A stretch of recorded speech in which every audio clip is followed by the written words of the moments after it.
로마서 1장 24절에서 32절입니다.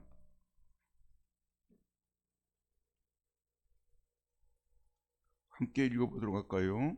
그러므로 하나님께서 그들을 마음의 정욕대로 더러움에 내버려 두사 그들의 몸을 서로 욕되게 하게 하셨으니 이는 그들이 하나님의 진리를 거짓 것으로 바꾸어 피조물을 조물주보다 더 경배하고 섬김이라. 주는 곧 영원히 찬송할 이시로다. 아멘. 이 때문에 하나님께서 그들을 부끄러운 욕심에 내버려 두셨으니 곧 그들의 여자들도 순리대로 쓸 것을 바꾸어 영리로 쓰며 그와 같이 남자들도 순리대로 여자 쓰기를 버리고 서로 향하여 음욕이 불릴 듯하며 남자와 남자와 더불어 부끄러운 일을 행하여 그들의 그릇됨에 상당한 보응을 그들 자신이 받았느니라.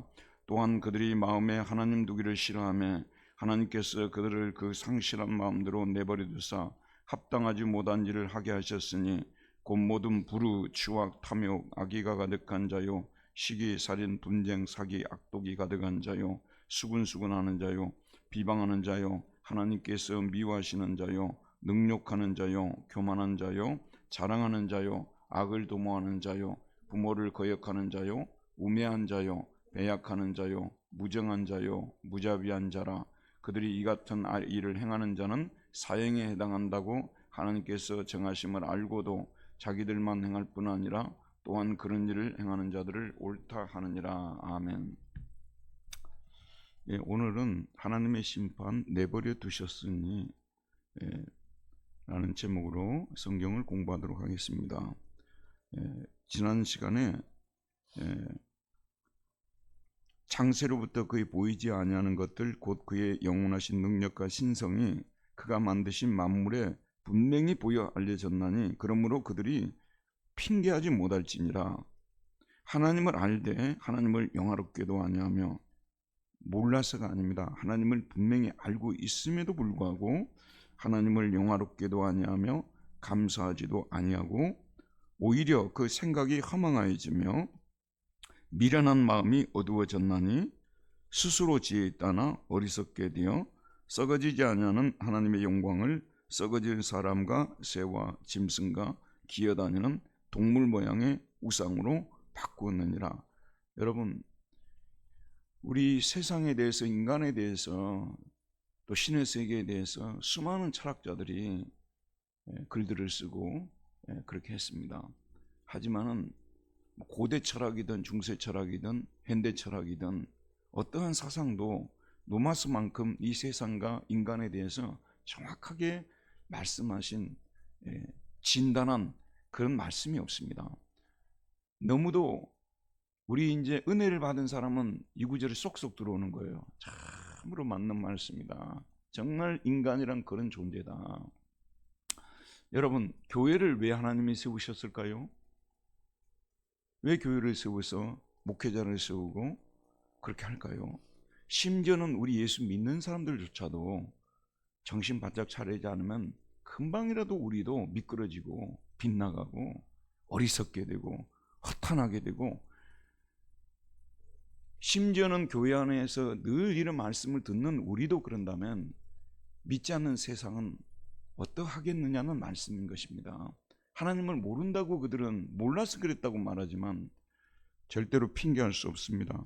하나님을 알되 하나님을 영화롭게도 아니하며 감사하지도 아니하고 오히려 그 생각이 허망해지며 미련한 마음이 어두워졌나니 스스로 지혜 있다 하나 어리석게 되어 썩어지지 않냐는 하나님의 영광을 썩어질 사람과 새와 짐승과 기어다니는 동물 모양의 우상으로 바꾸었습니다. 자, 이러한 인간에 대해서 하나님께서는 그럼 어떻게 대응하셨는가?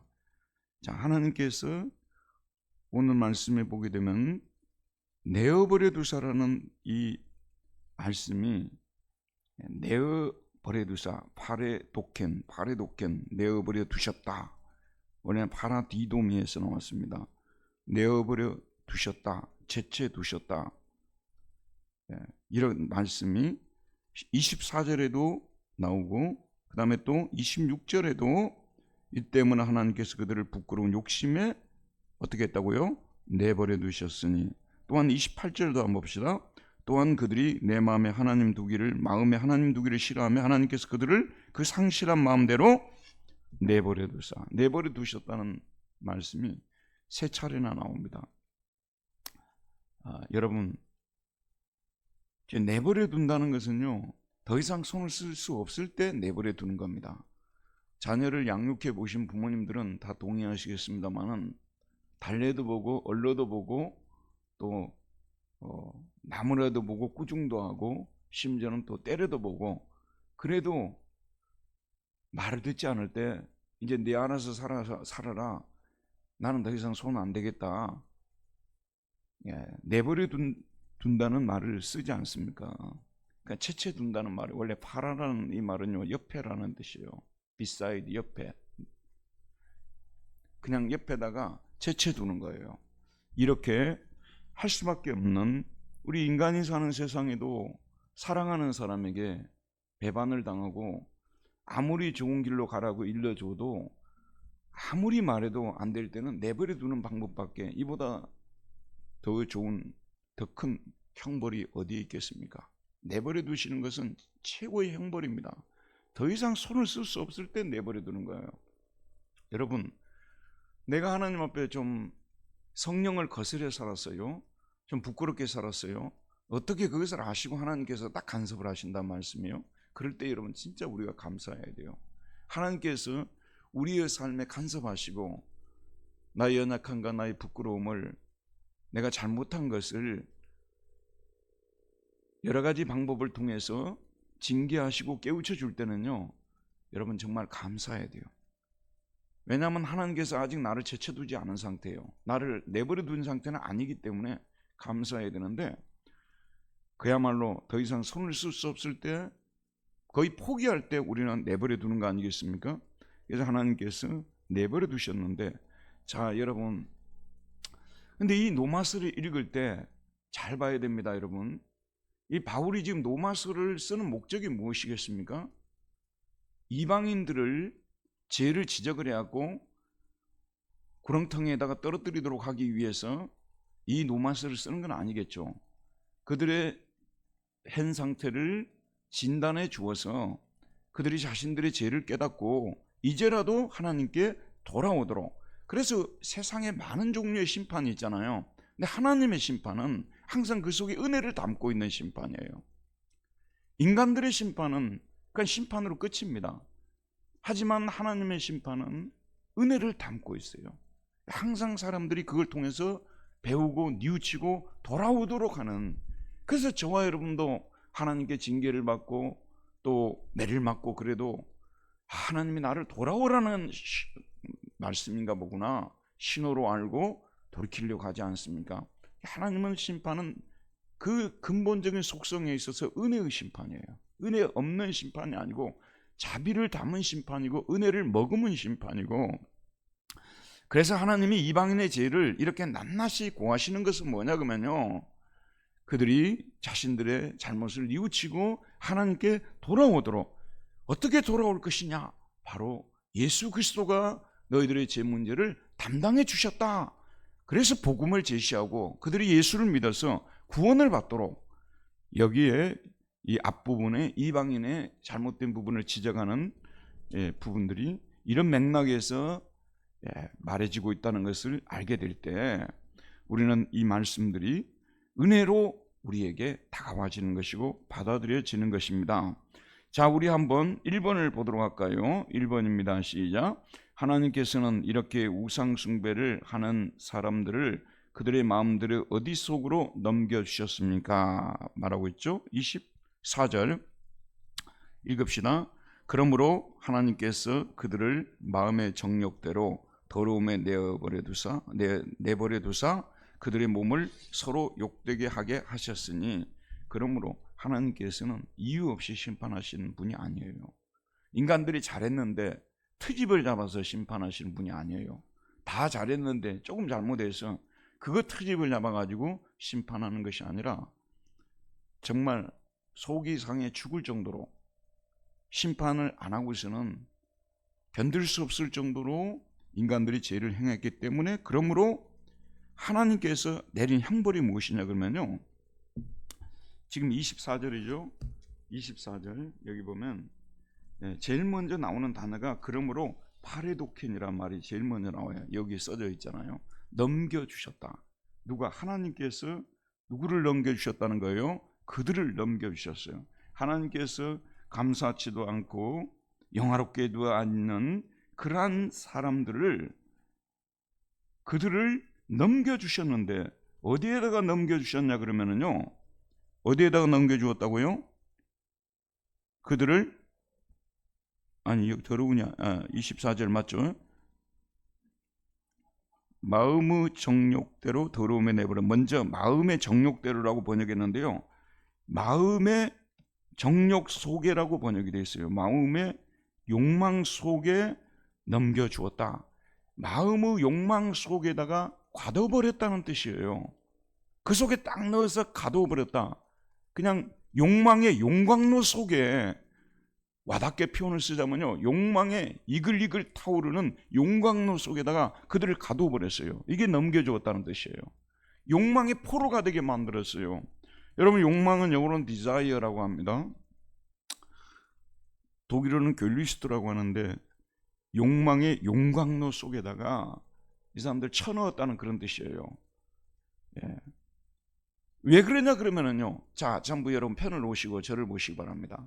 이 사람들이 이런 악한 일을 하게 된 근본적인 원인을 딱 이렇게 파고 들어가 보니까 얼른 보면 이성, 의지, 감정 이렇게 여러분 생각하잖아요. 그러니까 어떤 좀 의지가 시켰다고 말할 수 있고, 감정이 동했다고 말할 수가 있고, 이성이 그렇게 하라고 논리적인 이유를 말해줬다고 말할 수가 있겠죠, 여러분. 그런데 여기 보게 되면 뭐라고 하는 것입니까? 여기 우리 성경에서 뭐라고 번역했죠? 24절 정욕대로라고 되어 있잖아요. 정욕. 이 정욕대로가 우리 인간의 욕망이라고 말할 수가 있는데, 자, 한마디로 말해서 그걸 간절히 원하는 욕망이 우리 속에 있다는 거예요. 자, 저를 한번 보시기 바랍니다. 사실 그 욕망, 욕구 이런 것들이 지금까지 수많은 사람들이 연구를 했지만 인간 본성 자체는 그렇게 나쁜 것이 아니라고 말하는 경향이 많았어요. 그런데 프로이드라는 그 심리학자죠. 여러분, 심리학은 누가 사실 그 만든 학문이라고 볼 수 있어요?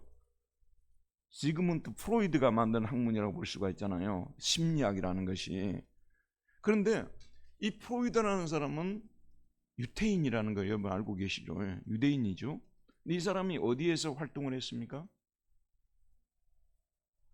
그랬으면 좋겠죠. 미국도 아니고 빈에서, 오스트리아 빈에서 그 정신과 의사였어요. 그러니까 개업을 해가지고 이게 상담하고 그 치료해주는 정신과 의사였다니까요. 그런데 이 사람이 수없이 많은 임상을 한 거예요. 그냥 학문적으로 학교에서 그냥 연구를 하는 그런 사람이 아니고 병원을 차려가지고 수많은 환자들을 이렇게 받으면서 자기가 깨달은 것이, 얼른 생각하면 자아가 있잖아요. 자아, 우리가 보통 에고라고 하죠. 자아가 있는데 이 자아의 그 깊은, 이걸 이제 우리가 보통 의식이 되는 이런 부분을 자아라고 하는 거예요. 근데 의식을 못하는 그걸 뭐라고 하죠? 무의식이라고 하잖아요. 무의식 속에 이 자아를 움직이는 어떤 욕망 같은 것이 있다고 생각을 한 거예요. 그걸 찾게 된 거죠. 그걸 갖다가 이드라고 불렀어요. 이드, 라틴어 이드는 이트라는 뜻이거든요. 그게 뭔지는 모르지만 그것이 있다고 본 거예요. 이거는 무의식 속에 숨겨져 있기 때문에 사람들이 모르는 거예요. 여러분도 가끔 뭔가를 막 욕구가 딱 일어나서 뭘 했다고 말이에요. 이성이 시켰는지, 의지가 시켰는지, 감정이 그렇게 동했는지, 하지만 내가 그걸 원해서 그걸 한 거야. 도대체 누가 그 일을 벌였느냐? 장본인이 누구냐? 바로 프로이드는 이드라고 했다는 것입니다.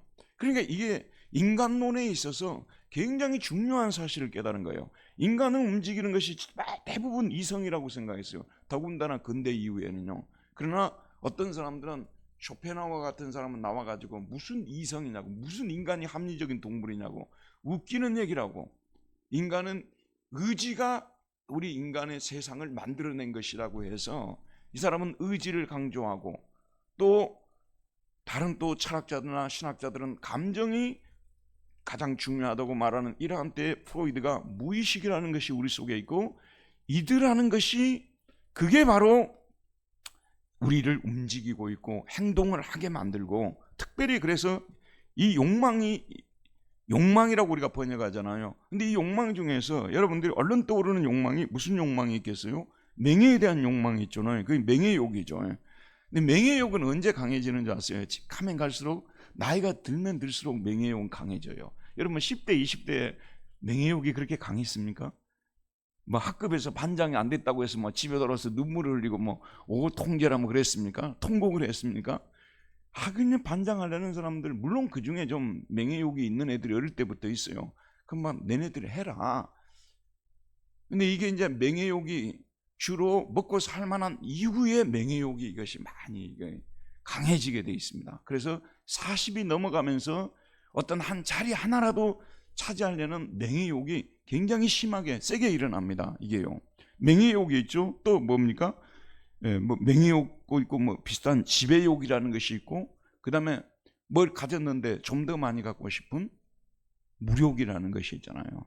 근데 이 모든 욕망 중에서도 가장 인간이 저항을 할 수 없고 어떻게 할 수조차 없어요. 이 욕망이 일어나게 되면요, 인간은 그냥 쓰러져 버려요. 더 이상 어떻게 할 수가 없어요. 그거는 이걸 성욕이라고 하잖아요. 성욕. 그래서 아우구스티누스 같은 신학자들도 그 어린 시절을 자기가 보낼 때요, 자기가 어머니한테 신앙을 배워가지고 이런 성적 욕구가 일어날 때 그걸 억제해 보려고 굉장히 노력했는데 어떻게 할 수가 없다고 생각한 거예요. 그래서 이 사람은 성적 욕망이 이것이 원죄라고 할 정도로까지, 이렇게까지 강한 욕망. 근데 이걸 갖다가 놀랍게도 유대인 프로이드가 인간을 지배하는 가장 중요한 욕망이 성적 욕망이다, 이렇게 얘기를 했는데요. 이 사람은 통찰력이 대단합니다. 프로이드 말이 다 맞아요? 다 맞지 않아요? 다 맞지 않습니다. 인간이 만드는 학설이라는 것은 맞는 것도 있고 맞지 않는 것도 있기 때문에 학설이 진리는 아니죠. 근데 프로이드의 말을 거역은 할 수가 없어요. 이거요, 무시할 수는 없다고 말해요. 진짜 우리 인간을 지배하는 욕망 중에 성욕, 무욕 또는 명예욕, 지배욕, 이런 것들이 우리 인간을 사실은 얼른 보게 되면 인간이 합리적으로 행동하는 것 같고요, 이성의 그 지시에 따라서 절제할 줄 알고 그런 사람인 것처럼 얼른 보면 그리 보여요. 그러나 깊이 들어가게 되면 인간은 무섭게도 이드. 그래서 에고를 이드가 움직여버려요. 에고는 자기라는 뜻이죠. 에고 여기 나왔잖아요. 가운데 있는 자기. 그 이드를 움직여버리는 거예요. 그러면 슈퍼 에고가 있어요. 이거는 초자아잖아요. 초자아가 에고를 잡고 갔다가 이게 하나님 뜻대로 살아, 하나님 뜻대로 살아라, 이렇게 하는데 슈퍼 에고든 이드 앞에서는 꼼짝을 못하는 거예요. 근데 이 놀라운 사실을 프로이드 이전에, 여러분 아우구스티누스 이전에 사도 바울이 이 로마서에서 너무나도 정확하게 기록해 놓고 있다는 것에 우리 놀라지 않을 수가 없습니다. 그러므로 하나님께서 그들을 마음의 정욕 속에다가 가두어 버리는 거예요. 그 이들 속에 이들을 가두어 버렸어요. 빠져나갈 수가 없어요. 시키는 대로 해야 돼요. 이런 정도가 되어버렸다는 거죠. 그래서 그 다음에 그 결과 어떻게 된 겁니까? 그 결과 그들이 어떻게 되도록 하셨어요? 자, 마음의 정욕 속에 넣어가지고 그 다음에 그 결과 그들이 어떻게 되도록 하셨어요? 더러움 속에, 에이스 아카사시안이라고 하는데 이것도 역시 어디 속에란 뜻이요. 이제 이 사람들을 더러운 속에, 이게 더러운 물에, 더러움의 웅덩이 속에 풍덩 빠지도록 만들어버렸다는 말씀입니다. 자, 여러분 저를 한번 보세요. 당시에 그 로마의 그 도덕적 타락이 얼마나 컸었는지. 그래서 로마 원인을 학문적으로 연구하기 시작을 해서 독일의 깃번이라는 사람이 그 로마 제국 멸망사를 썼어요. 근데 로마 제국이 왜 망했다고요? 경제적인 문제, 정치적인 문제가 다 있겠죠. 그러나 로마 제국은 도덕적 부패로 인해서 망했다. 그래서 이 사도 바울이 지금 제의 목록에 열거하는 이런 그 목록들이 있잖아요. 이게 로마의 그러니까 이런 제약으로 가득 찬 도시가 되어버린 거예요. 이 제약으로 가득 찬 도시가 되어버린 거예요. 그래서 로마가 멸망하게 되었다고 말할 정도로 온통 더러움의 목욕탕에, 이 로마인들은 목욕하는 걸 되게 좋아했어요. 그래서 어느 지역을 정복을 하잖아요. 그러면 그 물 잘 나오는 데 있잖아요. 좋은 물 나오는데 거기다가 목욕탕을 거기다, 그 테르메라고 독일만 테르메라고 하거든요. 그걸 딱 지어가지고 거기서 목욕하는 거 정말 좋아요.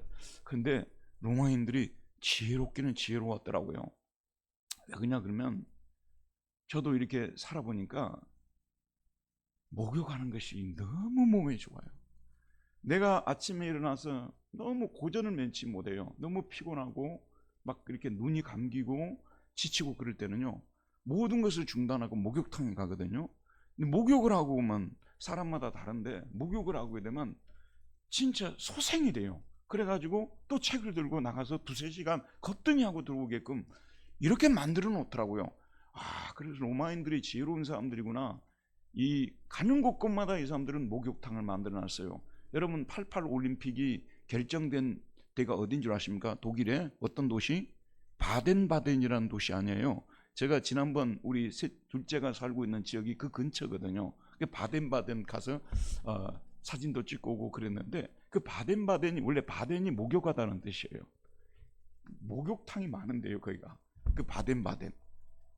어쨌든 근데 이 좋은 물은 우리를 소생시키고 그렇습니다만은, 인간이 결국은 욕망의 포로가 되었고 욕망이 시키는 대로 한 결과로서 이들은 욕망의 더러움의 웅덩이에 퐁당 빠지게 되어버렸다는 말씀이에요. 이걸 확인하고 싶은 분들은요, 아침 일찍 한 4시나 5시에 이태원에 가가지고 전철을 타고 이태원에 가셔서, 거기 가면은 클럽들이 많잖아요. 그 이태원 그 클럽 바깥에 서가시고 딱 계시면은 확인할 수가 있어요. 거기에 나와가지고 나오는 사람들의 그 행색이라든지, 제가 이태원 예전에 옆에 살았잖아요. 제가 이태원은 못 살아도요, 이태원 옆에는 산 사람이에요. 그래서 이태원은 우리 집에서 한 15분 걸어가면 되는데, 저는 동빙고 살았으니까 거기 가면 클럽들이 많아요. 근데 이제 밤새도록 먹고 마시고 난리를 치고 밖에 나오는 즉시 그 이상은 말하지 않을게요. 그 오물들을 투척하는 그 모습이 오늘 사도 바울이 말하고 있는 이런 모습. 로마에도 이러한 그 욕망의 웅덩이에 빠져가지고 이와 같이 살았던 사람들의 부끄러운 모습들을 바울이 이미 다 알고 이 말씀을 적고 있는 것입니다. 그들이 어떻게 되도록 하시다고? 더러움에 풍덩 빠지도록 하셔가지고 그 결과 그들의 몸을 서로 어떻게 하게 하셨다고 말하고 있습니까? 서로 그들의 몸을 서로 욕되게 부끄럽게 취급하였다, 모욕을 주다, 이렇게 됐는데, 자, 여러분 저를 보세요. 이게 이 더러운 사람들을 만나가지고 서로 욕되게 하는 거예요. 서로 이렇게 모욕을 주고 부끄럽게 만들고 그런 상태를 말하는데, 이거는 서로 사람과 사람 사이에도 말하고 있습니다만은 우리 몸에 있는 지체끼리도 서로 모욕을 주는 거예요. 우리 몸에 있는 지체끼리도, 그 눈은 코를 욕되게 하고, 손은 눈을 욕되게 하고, 발은 머리를 욕되게 하고, 머리는 욕망을 욕되게 하고, 욕망은 머리를 욕되게 하고, 이런 식으로 몸 안에서 서로에게 모욕을 주고 부끄럽게 다루고, 이러한 지금 그 말을 해주고 있는 것입니다. 여기 지금 앉아 계신 분들은요, 제가 정확히는 잘 모르지만 어릴 때부터 욕망의 그 웅덩이에 빠져가지고 지금 노마세에서 말하는 것처럼 그렇게 정도에 있어서 우리는 아주 얕은 정도에서만 그렇게 했지, 이렇게 될 정도는, 그 디스코 드나들면서 그렇게 될 정도는 아니었다 하더라도, 우리에게도 어린 시절부터 돌이켜보게 될 때 우리에게도 이런 모습이 전혀 없었다고 말할 수 없다는 것입니다. 그러나 지금도 이 세상 사람들이 어떻게 살아가는지 여러 가지 루트를 통해서, 미디어들을 통해서 여러분들이 알게 될 때 인간이 지금 현재 이런 모습으로 살아가고 있다는 것입니다. 자, 2번 한번 보도록 합시다. 2번, 하나님께서 이들에게 이런 형벌을 내린 이유는 그들이 하나님의 진리를 무엇으로 바꾸었기 때문입니까? 25절입니다. 이는 그들이 하나님의 진리를 거짓 것으로 바꾸어라고 말하고 있습니다. 거짓 것으로 바꾸어. 이게 메텔락산이라는 이 단어는요, 메탈락소, 이게 메탈라소에서 나온 단어인데 바꾸다, 교환하다 그런 뜻입니다. 그러니까 하나님의 진리를 무엇으로 교환해 버렸어요? 거짓 것으로, 거짓으로 교환해 버렸어요. 태초에 하나님이 천지를 창조하셨다. 태초에 하나님이 천지를 창조하셨다. 물론 인류 역사에 있어서 이미 히랍 때부터 그리스 때부터 다르게 주장하는 사람들이 있었습니다만은, 여러분 잘 아는 진화론이라는 이런 이론이 나오면서요, 그 이후로부터 사람들은 태초에 하나님이 천지를 창조했다고 이 진리를 거짓 것으로 바꾸어버렸어요. 태초에 뭐가 있었다고요? 요즘 같은 경우는 태초에 무슨 수소가 있었다 이렇게 나온단 말이에요. 그게 빵 터져가지고 그 다음에 또 미세한 어떤 그 물질이 되고 그게 또 생물이 되고 이런 식으로 원숭이가 되고 사람이 되고 이런 식으로 설명을 하는. 근데 이걸, 자 여러분 저를 주목해 보세요. 이러한 얘기를 사람들이 그냥 진리로 믿고 있는 거예요. 진리로 믿고 있는 거라니까. 여러분 혹시 문화투쟁이라고 들어보셨습니까? 지금 우리 대한민국에서 일어나고 있는 이런 문제는요, 대부분은 그런 건 아니지만 그래도 문화투쟁의 성격은 가지고 있어요. 이거는 이미 미국에서 일어났고 유럽에서는 이미 일어났어요. 하나님이 세상을 창조했다고 믿지 않는 거예요. 인간은 진화했다고 믿는 거예요. 학교 교육을 봅시다. 학교에서 하나님이 세상을 창조했다는 말은 쓸 수도 없게 만들어 놓잖아요. 그래서 그동안에 사학법 개정이라든지 여러 가지 것들을 통해서 물론 여러 가지로 잘못된 것이 많지만 문화투쟁의 성격을 가지고 있다는 것은 이미 네덜란드에서 아브라함 카이퍼 같은 수상이 나왔어요. 이 사람은 굉장한 사람이에요. 책도 어마어마하게 썼고 네덜란드의 수상까지 지냈던 크리스찬이에요. 오늘 우리 식으로 말하자면 굉장히 유식하고 세련된 그런 크리스찬이었거든요. 그런데 이 사람이 문화투쟁에 앞장서 가지고 심지어는 기독교 정당까지 만들었어요. 요즘 우리나라에 뭐 사람들이 만드는 그런 정당은 차원이 다른 거죠. 정말 학교에 학생들을 전부 모아놓고 이거는 진화론을 가르치지 성경 창조론을 안 가르치니까 이분이 이런 투쟁을 했던 거예요. 이게 이제 어디를 건너가냐면 미국에 가가지고 또 미국에서 난리가 난 거예요. 지금 여러분 잘 아시는 대로 우리 한국도 학생들을 가르칠 때 이런 창조에 대해서 설명을 할 때, 세상의 기원에 대해서 설명을 할 때 거의 다 진화론으로 가르치고 있지 않습니까? 그렇기 때문에 아예 이런 것들이 그런 가설, 여러분 잘 아십시오. 진화론 책을 쓴 사람 누구죠? 종의 기원을 쓴 사람 누굽니까? 다윈이죠. 찰스 다윈이죠. 이 사람은 어릴 때부터 크리스찬 아니에요. 근데 이분이 여러 군데 여행을 해보니까 인간이 진화의 흔적이 있더라는 거 아니겠습니까? 그걸 자기가 책을 통해서 이렇게 써놓고 이러할 수도 있다고 하나의 가설, 그것부터 가설이라고 하잖아요. 가설을 이야기를 한 건데 다윈이 죽고 난 이후부터는 이게 뭐냐 그러면은 인간은 신이 창조하지 않았다고 아주 정면으로 대놓고 이야기를 하게 되고요. 진화론을 진리처럼 믿게 되고 아예 창조론을 진화론 대체할 정도로 만들었는데 다윈은 그런 걸 원했던 사람은 아니잖아요. 그렇게 되어져 버렸습니다. 인간들이 가끔 가다가 여러분 그러죠. 막 기독교 진리 중에 한두 가지 좀 용인하고 좀 바꾸어 믿으면 어때? 잘 들으십시오. 하나가 뚫리면요 다 뚫려버립니다. 뚝이라고 여러분 아세요? 뚝 요즘은 보지도 않았죠. 예전에는 뚝을 이렇게 만들어놔요. 물을 못 들어오게 막아놓으려고. 우리는 보통 시골에서는 방천이라고 했거든요. 권사님 방천 생각나세요? 방천이라고 하는데 이건 뚝이라고 이제 이 사람들은 뚝이라고 하는데 우리는 방천을 막는 물이 이렇게 못 들어오게 막아놓는데 거기에 이제 막다가 보면 돈을 좀 적게 들이고 이걸 막 만들고 싶잖아요. 그러다 보니까 이게 허점이 생겨갖고 그 중에 하나 돌이 빠져나가는 거예요. 그러면 이게 그 다음에 이 돌 옆에 있는 돌이 또 빠져나가죠. 얼마 안 돼서 뚝이 무너져 버리는 거예요.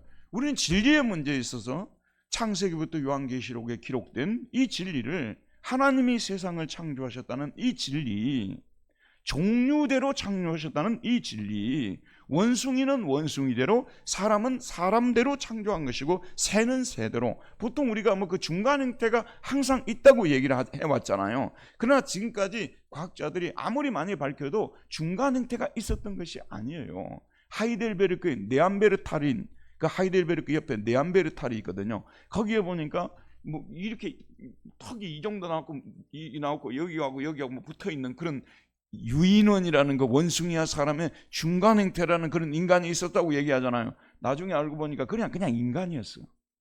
인간이었어요. 그래서 거짓을 진리로, 아주 진리를 거짓으로 바꾸어 가지고 아예 그걸 진리로 사람들이 믿어버리니까 다윈이 1800, 이 사람이 한 60몇 년도에 종의 기원을 썼어요. 이강선님 인터넷 한번 찾아보세요. 언제 썼는지 종의 기원을. 1800 몇 년이요?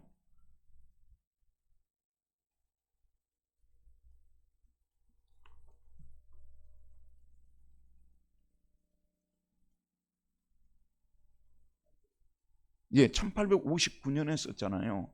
지금은 어떻습니까? 1850, 1959년? 2059년, 200년도 안 됐잖아요. 지금은 다 그냥 아예 진화론이 참이라고 믿어버리고, 그 다음에 제가 여러분 곰브리츠 세계사라고 여러분에게 추천해드렸죠. 정말로 유명한 책이에요. 원래 그 중고등학생들을 위해서 쓴 책인데 지금 우리가 봐도요, 제가 두 번째 읽고 있는데 너무 대단해요. 근데 이분이 보통 여러분이 잘 아는 선사시대라고 아시죠? 예. 선사시대, 석기시대, 돌을 사용하던 청동기시대 이러잖아요. 근데 그분이 뭐냐면 많이 연구한 역사학자 아니에요? 근데 뭐냐면 그때는 사실 잘 모른다. 그게 그 사람이 정직한 말이에요. 정직한 말이라니까요. 그러니까 이 사람도 무슨 얘기를 하냐면요, 사람이 드디어 한 6천년, 보통 우리가 6천년 창조설을 지금 믿고 있잖아요. 7천년. 그때부터 비로소 인간이라는 존재가 나와서 활동한다고 이렇게 지금 쓰고 있어요. 이런 사람들도요. 그 전의 얘기들은 다 가설이에요. 그런데 오늘날 이런 것들을 진리로 가르치고 있다는 것이 참으로 안타깝습니다. 자, 그 다음에요, 뭐라고 했습니까? 또 무엇을 영원히 찬송을 받으시기에 합당하신 조물주보다 더 경배하고 섬겼기 때문이라고 말하고 있습니까? 피조물을 조물주보다도 더 경배하고 섬겼기 때문이다. 모나리자 가격이 얼마일까요? 지금 이때 쓰는 말이 천문학적 가격이라고 말하잖아요. 모나리자. 지금 현재 그 모나리자가 있는 박물관이 어디죠? 누브르 박물관에 있습니까? 그 진품 맞답니까? 아, 진품 맞네. 가격이 얼마인지도 혹시 아세요? 모르죠. 근데 그 나폴레옹이 하도 뭘 많이 그 훔쳐다 놔가지고 누브르에 가면 없는 거 빼고 다 있죠. 그런데 이 모나리자를, 이건 만들어진 거잖아요. 인간이 만든 거잖아요. 그런데 조물주보다 더 경배하고 섬겼다.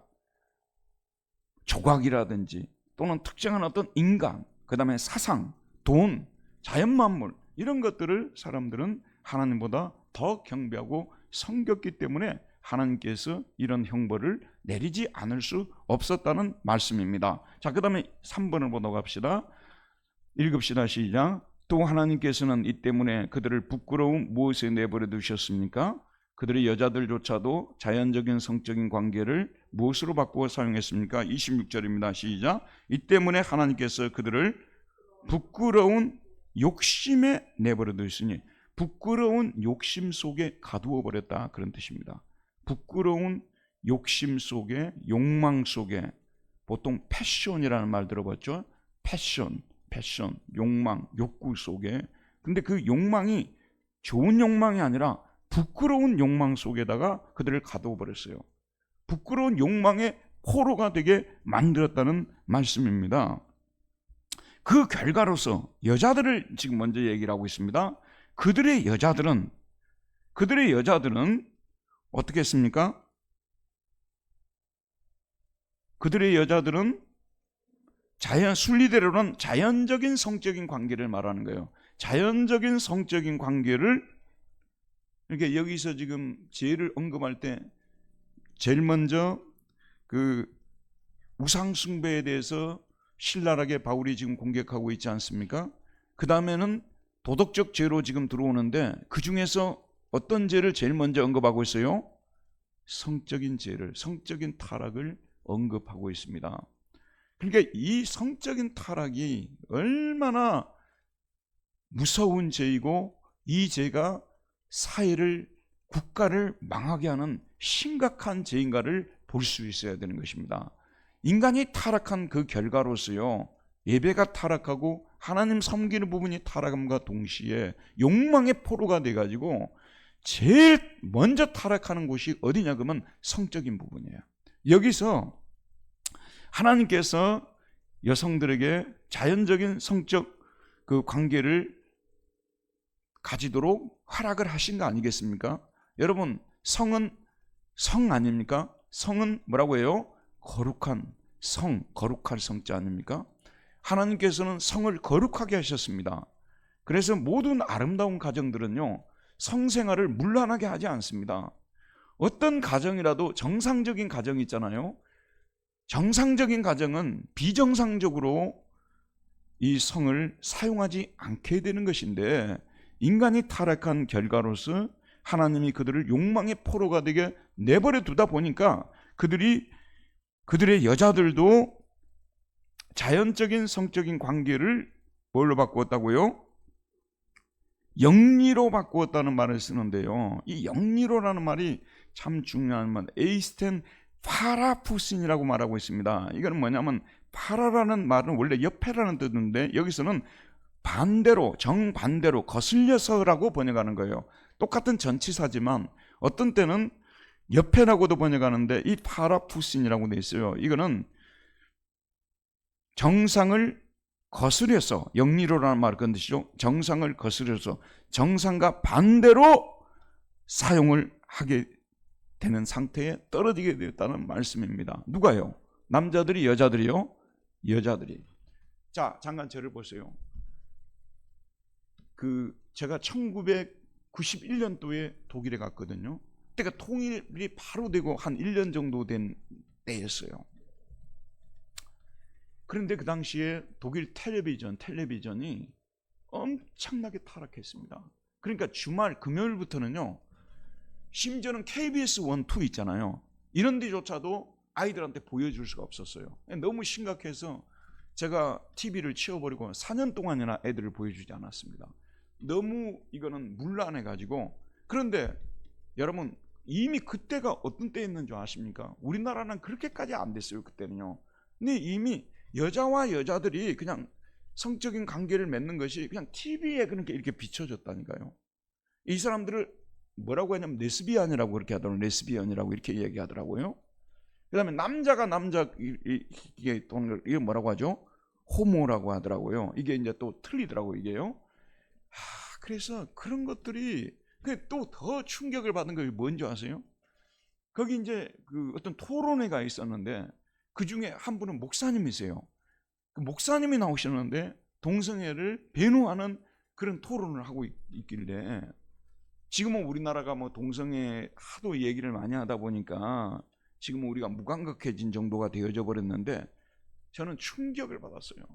이루 말할 수 없는 충격을 받았어요, 그 당시에요.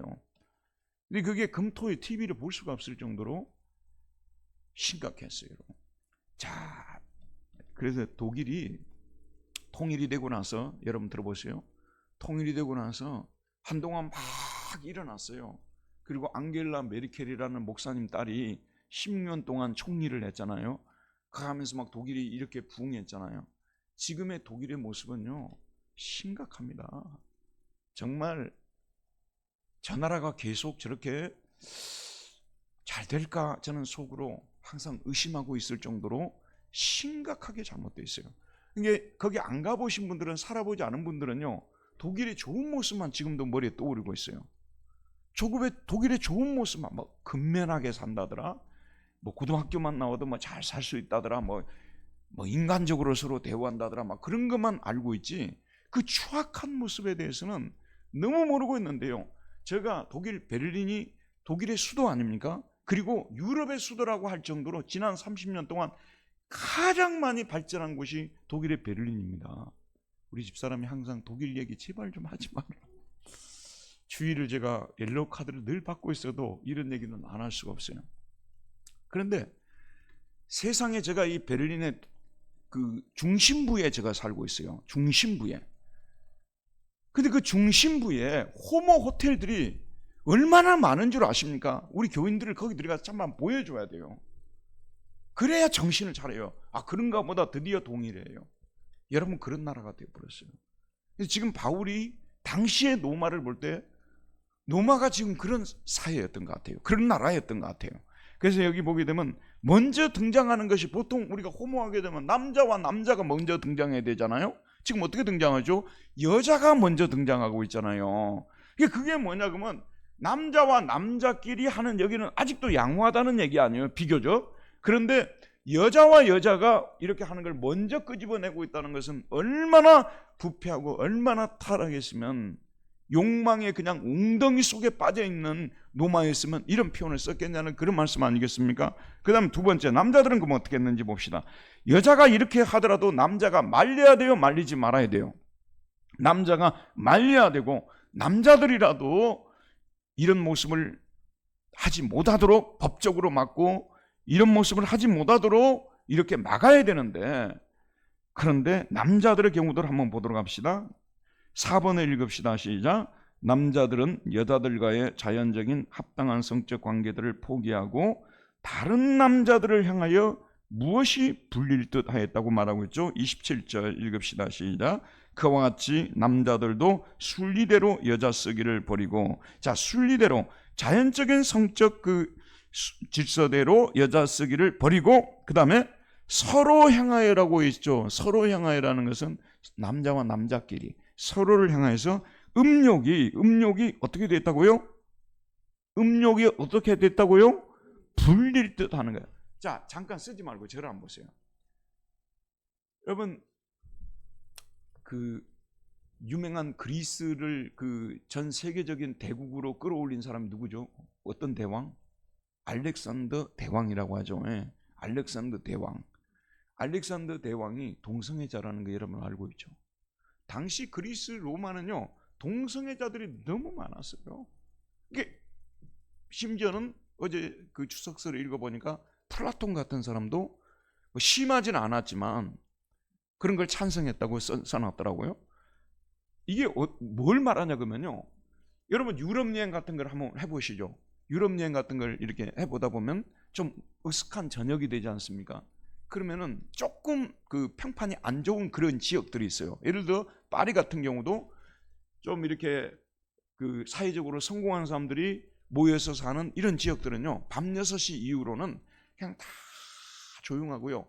이런 지역들은 대부분 일찍 그 남자들이 퇴근합니다. 그리고 대부분 집에 들어가서 자녀들하고 시간을 보내요. 독일도 똑같아요. 선진국들이 대부분 그렇습니다. 그런데 같은 베를린이라 하더라도요, 정말로 평판이 안 좋고 또 터키 사람들이 많이 살고 독일에 좀 이렇게 좀 껄렁껄렁한 애들이 사는 애들이 있잖아요. 그런 애들이 사는 지역을 방문해 보게 되면요, 제가 지난번 가서도 봤어요. 저 숲속에서 이게 무엇이 불을 지르냐 그러면 마약이 불을 질러요. 마약을 판매를 하는데 어느 정도 마약을 얻기가 쉽냐 그러면요, 그날 저녁에 저기 딱 가면 마약 파는 애들이 그게, 근데 이 마약이 잘 판매가 되는 게 뭐냐면 외국에서 들어오는 애들이 많잖아요. 아프리카라든지 이런 지역에서 들어오는 애들이 많죠. 먹고 살 것이 막막하죠. 당장에 직업을 얻겠습니까? 그러니까 이런 애들을 끌어들이는 거예요. 그래갖고 마약 판매를 하도록 하는 거죠. 얼마 정도 팔면 얼마 주고 하다 보니까 그냥 숲속에 저기 서 있어요. 그러면 애들이 딱 가서 마약을 먼저 합니다. 그럼 정신이 나가버리죠. 그러면 그냥 거기서 온갖 부끄러운 짓을 그냥 그 앞에서 사람들이 보든 말든 부끄러운 짓을 행하는 이런 일들이 실제로 지금 바울이 로마서를 쓰던 그때만 아니라 지금도 이런 일이 벌어지고 있다는 것입니다. 심히 안타깝죠. 여러분, 성은 거룩한 것이고 하나님이 우리 인간에게 내린 최고의 선물이라고까지도 말할 수가 있지 않습니까? 그렇죠, 여러분. 그런데 그 성이 부패하게 되면 이 남자가 남자를 향해서 이 욕망을 그냥 불 여기다가 막 기름을 부어 놓은 것처럼 불만 딱 붙이면 그냥 타오를 것처럼 이렇게 욕망의 그 포로가 되어져 가는 이런 남자들의 모습을 말해주고 있습니다. 그래서 어떻게 됐습니까? 남자가 남자와 더불어 부끄러운 일을 행하여 그들의 그릇 때문에 상당한 보응을 그들 자신이 받았느니라. 여러분이 잘 아시다시피 동성애를 통해서 그 제일 먼저 우리에게 알려진 병이 무슨 병이죠? 에이즈라고 하지 않습니까? 그러니까 이 병이, 이 동성애가 얼마나 많은 사람들에게 그들의 몸에 나쁜 것들을 가져다 주어서 결국은 죽음에까지 이르게 한다는 것을 볼 수 있지 않습니까?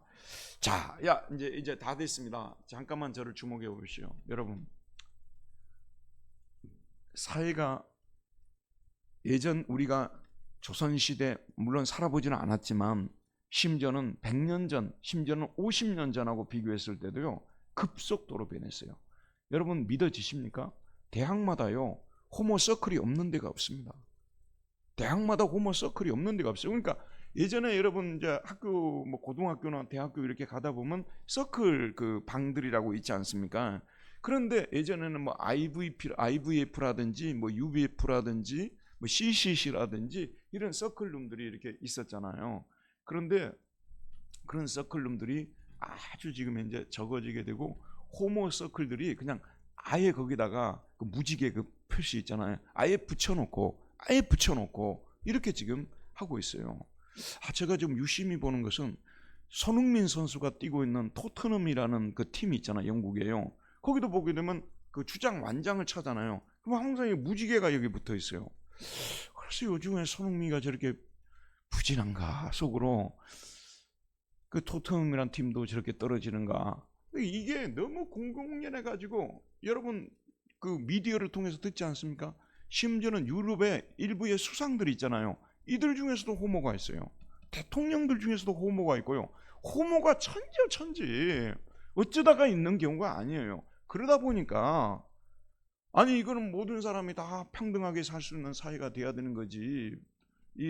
왜 차별을 당해야 되느냐 이렇게 하면서 차별 금지 법까지도 개정을 해가지고 이렇게 막 하고 이런 세상이 돼버렸어요. 근데 사람들이 당연히 그래야 될 것처럼 또 이렇게 믿는 사회가 되어져 버렸습니다. 심각합니다, 여러분. 심지어는 여러분 그런 얘기를 보통 우리 우파가 주로 이런 얘기를 하니까 좌파 쪽에 있는 사람들은 잘 안 믿으려고 하는데요.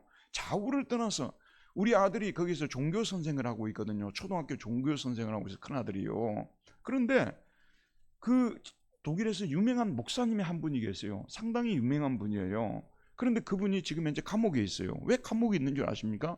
동성애에 관한 설교를 했다고 그것 때문에 감옥에 들어가 있어요. 멀리 있는 일이 아니에요, 여러분. 그래서 우리 한국에 있는 일부의 목사님들도 그게 무슨 성적 취향으로 봐야 되는 거지, 그게 왜 이렇게 차별 금지법까지 만들어야 되냐 하면서 이런 식으로 말하는 거 막 홍보하고 다니는 분들이 계셔서 우리가 얼른 들으면 그냥 태어나면서부터 이 사람들은 그렇게 태어났다고 우리는 그냥 믿고 가버리는 경향들이 있는데요. 그래서 저도 어떤 때는 아리까리한 거예요. 이게 진짜 어떻게 이 문제를 봐야 되느냐. 그런데 지난번에 성경을 우리가 창세기부터 쭉 읽어 나오지 않습니까?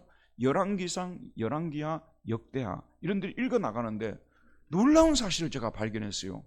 성경을 그러니까 자주 읽어야 된다니까요. 목회자인 저도 어떤 부분을 간과하고 읽어버린다니까요. 제가 한번 그런 구절을 지금 한번 찾아보도록 합시다. 먼저 내기를 한번 보세요. 여러분도 긴가민가할 거예요. 이거는 로마 시대에만 있었던 거지 이게 뭐 우리하고 무슨 관계가 있겠느냐 그런 얘기를 할지 모릅니다만 내기 20장 13절을 한번 보도록 합시다.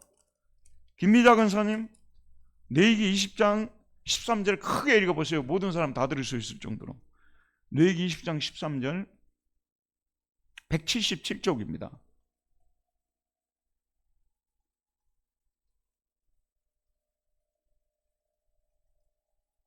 누구든지 여인과 동침하듯, 누가 동침하면요? 남자와 동침하면 둘 다 가증한 일을 행하면즉 반드시 어떻게 하라고 되어 있습니까? 죽일지니. 지금 현재는 우리는 이교도들과 다 같이 섞여 살기 때문에 죽일 수는 없는 거죠. 그러나 여기는 그 유대인들 공동체는 종교 공동체였기 때문에 이 사람들은 죽일 수가 있었어요. 자기의 피가 자기에게로 돌아가리라. 그 다음에 우리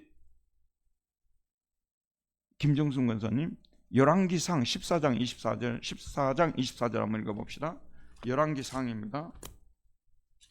14장 24절. 김태환 집사님 15장 12절 읽어보시고요. 열왕기상 14장 24절 권사님 크게 읽어보세요.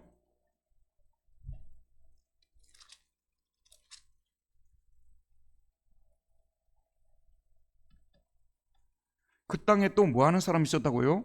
남색 호모가 있었다는 거예요. 있었고 여호와께서 이스라엘 자손 앞에서 쫓아내신 국민의 모든 가증한 일을 무리가 본받아 행하였더라. 그 다음에 15장 12절 읽어보세요.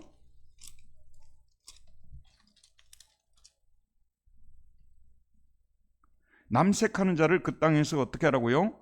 쫓아내고 그의 조상들이 지금 모든 우상을 없애라고 했죠. 그 다음에 22장 46절 설권사님 한번 읽어보세요. 22장 46절. 네, 열왕기상 22장 46절입니다. 558페이지입니다. 558페이지 46절입니다. 구약 558페이지 46절. 잘 안 보이시는가 보다. 그러면 앞에 우리 권사님 좀 읽으세요.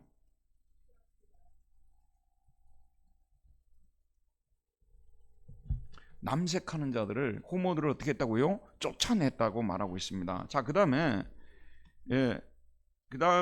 고린도전서, 이거는 이제 구약만 그런 거 아니냐 이렇게 말하는 분들이 있어요. 고린도전서를 한번 봅시다. 노마스 이 부분은 우리가 앞에 읽었고 오늘요. 그 다음에 고린도전서 한 구절만 6장 9절에서 11절입니다.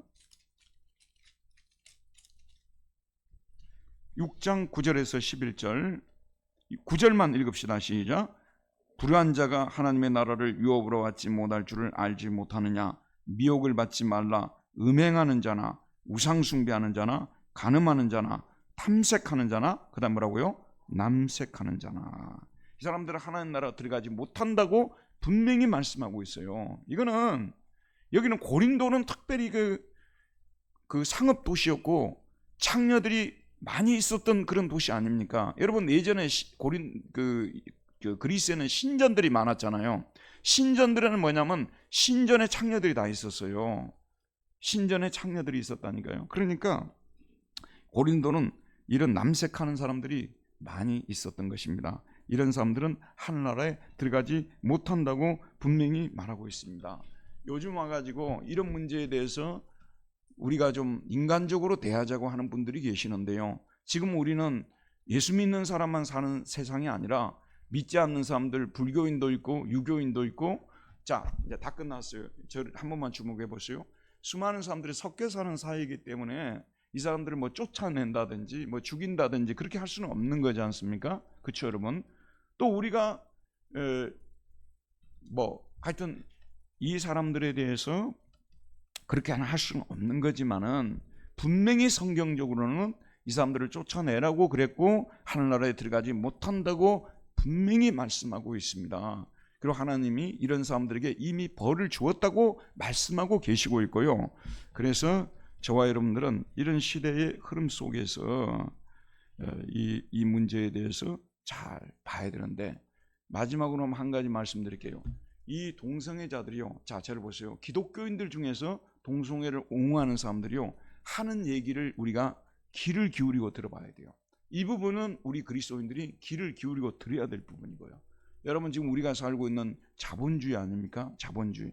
그래가지고 이 자본주의의 그 잘못된 여러 가지 그 제도나 간섭이나 그런 것들을 이용을 해가지고 소위 말해서 그 다른 기업을, 멀쩡히 나가는 그런 기업을 고사시키고 죽게 만들고, 예를 들어 이런 사람들은 죄가 아니냐 그 말이에요. 그러니까 동성애만 죄라고 생각하는, 거기서는 우리가 분명하게 인식을 가져야 돼요.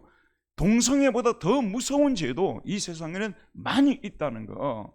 그래서 우리는 마치 동성애자들만 이 세상에서 가장 흉악한 그런 범죄자들인 것처럼 생각하는데, 여러분 지금 언론에 오르내리는 그런 사람들 중에서도 평판은 좋게 얻으면서도 뒤로 또 많은 국민들과 많은 사람들에게 고통을 주는 사람들 있지 않습니까? 이런 사람들이 동성애자들 못지않게 그들보다 더하게 이 나라를 파멸시키고 이웃에게 고통을 주고 있다는 그 인식을 우리 그리스도인들이 가져야 돼요.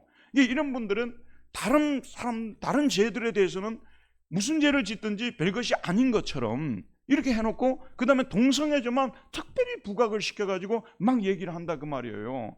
저마로 다니는 그 죄는 동성애죄 못지않게 큰 죄라는 걸 여러분 알아야 되는 거예요. 맞지 않습니까 여러분? 그러니까 우리가 여기에 대해서 자로도 치우치지 말고 우로도 치우치지 말고 동성애가 죄라는 것을 분명히 하고 비판할 줄 알아야 됩니다만은 다른 죄들에 대해서도 우리 그리스도인들은 눈을 부릅뜨고 봐야 되고 이러한 잘못된 죄가 자행이 되지 않도록 정치적으로나 또는 우리가 이 사회에 살면서 해야 할 그런 시민으로서의 의무를 다하면서 할 줄 아는 사람들이 돼야 되는 거지. 우리 보수적인 기독교인들은요 매번 동성애만 반대하면 된다고 해요. 그냥 맨날 동성애 반대하는 집회에 참여해서 그러면 우리 기독교인들의 도의를 다했다고 생각하고요, 다른 부분에 대해서는 어두컴컴해가지고 아무것도 분배를 할 줄을 몰라요. 여러분 한번 생각해 보세요. 대통령이 밤새도록 술을 마시다가 뒷날에 자기가 출근 정도 할지 못할 정도라면 그게 지금 얼마나 무서운 죄를 짓고 얼마나 큰 죄를 짓고 있는 거예요. 근데 그거에 대해서는 사람들이 아무런 말도 안 하고 목사님들은 늘 그런 분을 가서 복을 빌어주고 축복해주고 그 짓거리를 하고 있다 그 말이에요. 나는 그런 걸 보면 분노가 일어나요. 한번 생각해 보세요. 구약에서도 보게 되면요 통치자는 옆에다가 술병을 두지 말라고 했어요. 그런데 여러분이 알다시피 아니 술에 찌들어서 그 빠져서 사는 사람이 대한민국을 다스려 왔는데도 우린 거기에 대해서 국가의 지도자에게 충성하라고 했다고 그렇게 말하면서 동성애에 대해서는 뭐 눈을 부릅뜨고 나쁜 놈들이라 하고 이렇게 하는, 동성애가 분명히 잘못된 거지만 그것도 잘못된 것이라는 것을 우리는 분별할 줄 아는 그리스도인이 되어서 자로나 우로나 치우치지 않는 그런 사람들이 되기를 바랍니다. 은혜로우신 하나님, 오늘도 성경 공부를 통해서 우리 하나님 아버지, 하나님을 떠난 이 세상이 어떤 모습이 되는지에 대해서 욕망의 포로들이 되어서 욕망의 웅덩이에 빠져서 살아가는 그런 하나님이 세우신 자연적인 성적 질서까지도 무너뜨리고 참으로 이 세상을 더럽히는, 인간의 존엄을 깎아내리고 더럽히는 여호와 아버지 하나님이시여, 이러한 일들이 벌어지고 있다는 것을 오늘 말씀을 통해서 보았사오니 우리는 성경의 진리의 말씀에 기초해서 이 세상을 잘 살아갈 수 있도록 은혜 베풀어 주시옵소서. 예수님의 이름으로 기도하였습니다. 아멘. 마치겠습니다. 감사합니다.